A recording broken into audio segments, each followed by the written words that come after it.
আসসালামু আলাইকুম বন্ধুরা, সবাই কেমন আছেন? আজকে নতুন একটা রেসিপি নিয়ে আপনাদের মাঝে হাজির হয়ে গেলাম। তার আগে বলতে চাই, আমার ভিডিও যদি আপনাদের ভালো লাগে তাহলে অবশ্যই চ্যানেলটাকে সাবস্ক্রাইব করে দিবেন এবং পাশে থাকা বেল আইকনটি বাজিয়ে দিবেন। আজকে আমি করে দেখাবো নারিকেলের পুর ভরা পুলি পিঠা বা কুশলি পিঠা। আমাদের এলাকায় এটা বলে, কার এলাকায় কী বলে জানি না।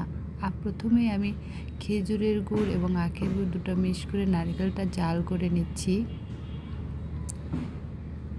তার আগে ডো তৈরি করে নিয়েছি, যেটা আপনাদের দেখানো হয়নি। এইটা ময়দা বা আটা বা চালের গুঁড়া, যার যেটা ভালো লাগে। আজকে আমার চালের গুঁড়া ছিল না, এই কারণে ময়দা দিয়ে করে দেখাবো। আগেই আমি একটা ডো তৈরি করে নিয়েছি, নিয়ে তারপরে এগুলো আমি বেলে নিয়ে একটা কৌটা বা কিছু দিয়ে সমান মাপে কেটে নিয়েছি। নিয়ে ওর মধ্যে নারিকেলের পুরগুলো দিয়ে এগুলো আমি করে নিয়েছি হাত দিয়ে। তারপর দেখুন আমি তেলে দিয়েছি ভেজে। এতে দেখুন আমার পিঠাগুলো এরকম হয়েছে। আপনারাও ট্রাই করবেন বাসায়, খুব ভালো হয় খেতে, মজা, অনেক মজা। দেখতে যেমন সুন্দর, খেতেও অনেক মজার। সবাই ভালো থাকবেন, সুস্থ থাকবেন এই কামনায়। আল্লাহ হাফেজ।